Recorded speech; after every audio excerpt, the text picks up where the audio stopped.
टूटी चप्पल वाला लड़का। मैं अपने घर की तीसरी मंजिल पे रहता हूँ। सुबह की पहली चाय मेरे लिए किसी पूजा से कम नहीं। उसी समय मैं अखबार का इंतजार करता था। हर दिन की तरह एक लड़का गली के मोड़ से निकलता हुआ आता, पतला दुबला, भूरे सुनहरे रंग का, आंखों में चमक लेकिन चेहरे पे थकान। उसी लड़के का नाम था रवि। उसके पैरों में हमेशा एक ही टूटी फूटी चप्पल रहती थी, पट्टी टेप से चिपकी हुई, तलवा एक ओर से फटा और बारिश में कीचड़ चप्पल से खेलता रहता। कपड़े ऐसे जैसे किसी ने कई हाथों से गुजरते हुए उसे दिए हो, मगर उसके चेहरे की मुस्कान मानो दुनिया की कोई परेशानी उसे छू भी नहीं सकती। एक दिन मैंने छत से आवाज दी, रवि अखबार इधर दे दो बेटा। वह सीढ़ियाँ चढ़कर आया और अखबार मेरे हाथ में देते हुए बोला, दादा आपकी चाय की खुशबू बहुत बढ़िया है, कभी पिलाइए ना। मैं हंस पड़ा, कभी नहीं, आज ही पिलाता हूँ, बैठो। वह डरते डरते खड़ा रहा। नहीं दादा, कपड़े गंदे हैं। कपड़ों से क्या, इंसान दिल से अच्छा होना चाहिए, मैंने कहा। उस दिन पहली बार उसने मेरे घर की चाय पी, बड़े प्रेम से पी।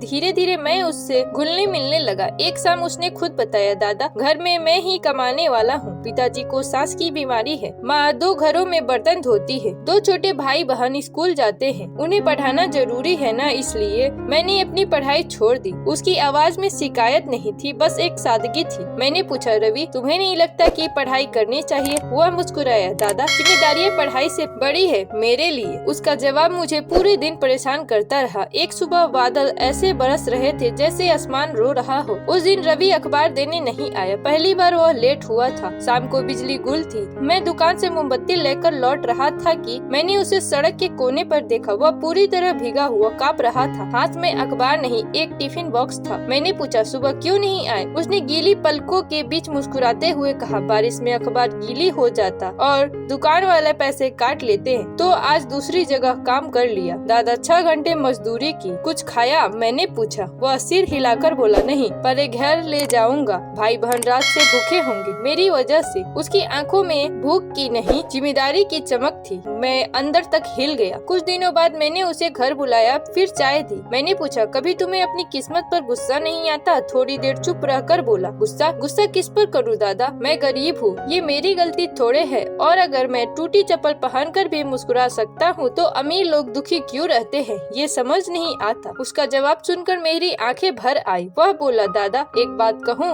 हाँ कहो रवि। कभी कभी लगता है काश मैं भी थोड़ा बड़ा होकर कुछ बन पाता, पर अब तो जिंदगी काम में ही निकल जाएगी। उसका यह काश मेरे दिल में उतर गया। मैंने उसी शाम उसे नए कपड़े और जूते दिए। उसने हाथ जोड़कर कहा, दादा इतना मत दिया कीजिए, हम गरीब लोग एहसान चुकाने लायक नहीं होते। मैंने उसके कंधे पे हाथ रखा, कपड़े एहसान नहीं होते, और वैसे भी कभी एक दिन तू मुझे भी कुछ दे देगा। उसने एक मासूम बच्चा जैसा मुस्कुराया। फिर मैंने उससे पूछा, अगर पढ़ाई करवाऊं तो पढ़ोगे? उसके चेहरे पे जैसे किसी ने रोशनी भर दी। दादा पढ़ाई? सच में? अगर आप पढ़ा देंगे तो मेरी दुनिया बदल जाएगी। उस दिन से मैंने उसका स्कूल में एडमिशन करवा दिया। शाम को वही लड़का जो अखबार बांटता था मेरे साथ बैठकर ABCD सीखने लगा। कुछ महीनों में रवि बदलने लगा। उसके बोलने में आत्मविश्वास आया। वह तेजी से पढ़ने लगा। गणित उसका प्रिय विषय बन गया। स्कूल में उसके टीचर अक्सर उसकी मेहनत की तारीफ करते, लेकिन जिम्मेदारियां अभी भी वही थी। शाम को वो अखबार पढ़ता, सुबह घर में पिता की सेवा करता, दोपहर में पढ़ाई। मेरे पड़ोसियों को शक था कि यह लड़का पढ़ाई संभाल नहीं पाएगा। उनमें से एक बोला, गरीब के बच्चे कहाँ पढ़ लिख पाते हैं,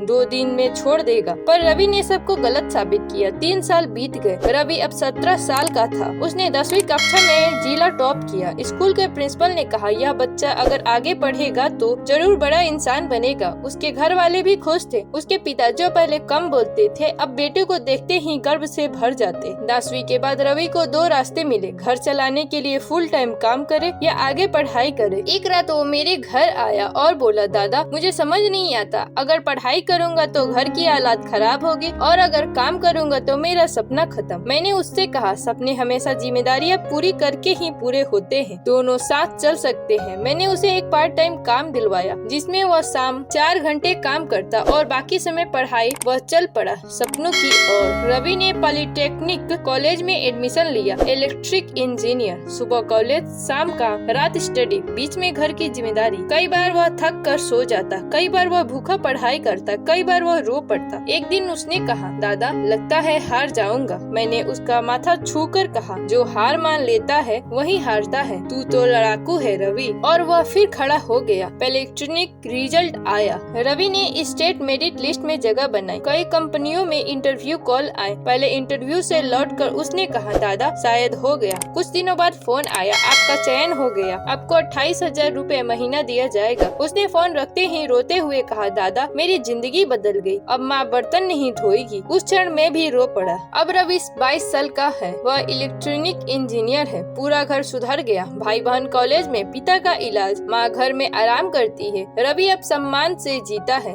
और हर महीने 1 तारीख को वह मेरे घर आकर मेरे पैर छूता है। एक दिन उसने कहा, दादा आपने मुझे टूटी चप्पल वाले लड़के से इंसान बना दिया। आप जानते हैं मैंने आपकी दी हुई पहली चप्पल अभी भी संभाल कर रखी है। वो मेरा अतीत है, मेरी ताकत है, मेरी पहचान है। रवि अब नौकरी कर रहा था। घर की हालात पहले से बेहतर हो चुकी थी। अब वो हर महीने कुछ पैसे बचाकर 2 काम करता, घर के लिए, पढ़ाई के लिए, सपने पूरे करने के लिए। एक दिन उसने कहा, दादा मैं बीटीच करना चाहता हूँ। मेरी नौकरी सुबह 9 से शाम 6 तक है, पर मैं रात में पढ़ाई कर सकता हूँ। मैंने कहा, रवि जब तक सपने जिंदा है आदमी बूढ़ा नहीं होता। कर ले बेटा, मैं साथ हूँ। रवि ने दूरस्थ शिक्षा में बीटेच में एडमिशन लिया। रात 11 बजे तक पढ़ाई, फिर थोड़ा खाना और सोते सोते सुबह 5 बजे जाग जाना। कभी कभी वह थकान से बेहोश होकर गिर जाता था, लेकिन उसने हार नहीं मानी। उसकी जिंदगी एक ही लाइन पर टिकी थी, हालात बदले नहीं जाते, बदला जाता है खुद को। एक दिन रवि ऑफिस से लौटा तो घर के बाहर भीड़ लगी थी। माँ बेहोश पड़ी थी। डॉक्टर ने कहा उन्हें तुरंत ऑपरेशन की जरूरत है। रवि की दुनिया उस पर हिल गई। ऑपरेशन में 90,000 रूपए लगने थे।